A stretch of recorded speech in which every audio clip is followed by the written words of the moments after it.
encore loolu damay ñëwaat sax ci justice ni muy doxee fii Sénégal quoi pour wan la ne lu ñu war a mën a defaraat la le maire Fallou Sylla dañ ko fal bi ñu ko falee ñu am benn place publique boo xam ne moom rek moo ñu desee Mbour gis nga place publique bi mook marché bi benn la à côté am na benn centre de santé soriwul géej bi tu vois un peu mais mu jël place publique bi nga xam ne marché bi déjà dafa xat kenn amul foo jaar ba 2 voies yi dem ci marché bi léegi dañ koy lal oto yi jàllatuñu oto yi buñ nee marché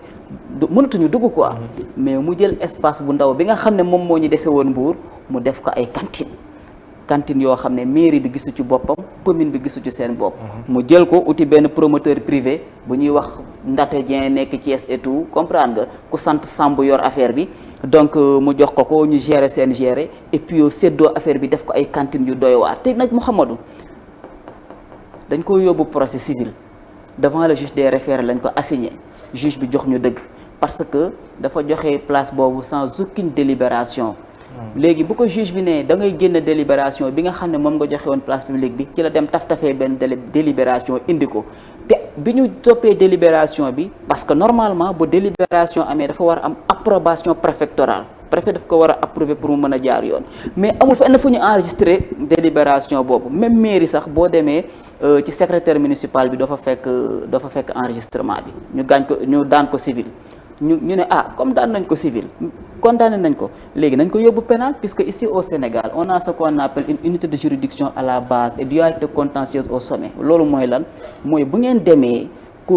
ci tribunal grande instance par exemple ki la atte civil mën na laa atte pénal tu vois un peu mais bi ñu demee ñu porté waat dossier bi devant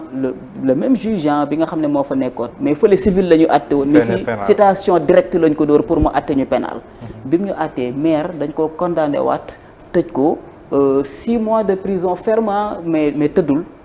tu vois un peu ba tey tëddul mais xam nga lu mu def daa interjeté appel te appel boobu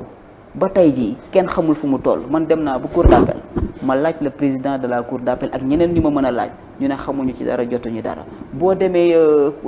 tribunal grande instance bu Mbour nga laaj leen ñu ne la enrôlé nañ dossier bi léegi nag appel bi mi ngi tagee diggante tribunal grande instance bu Mbour ak tribunal ak cour d'appel bu Thiès mais l'un dans l'autre comme ni ma koy waxee amul benn problème mais très bientôt am na beneen assignation bu ñu dugal devant le juge des référés pour arrêter les travaux en attendant que toutes les voies de recours internes soient épuisées notamment l'appel que le maire a interjeté appel bi il faut mu leer tu vois un peu bu leerul mais dugal nañ benn assignation devant le juge des référés pour arrêter les travaux voilà seen requête boobu fu mu toll dugg na tu vois en principe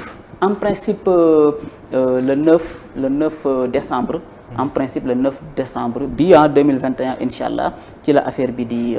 commencer quoi en tout cas très bientôt xam naa ni dinañ saisir juge des référés def nañ lépp def nañ constat d'huissier état d'avancement des travaux loolu yëpp def nañu ko et puis waxtaan nañu ak suñu avocat ba pare loolu yëpp leer na li ñuy def mooy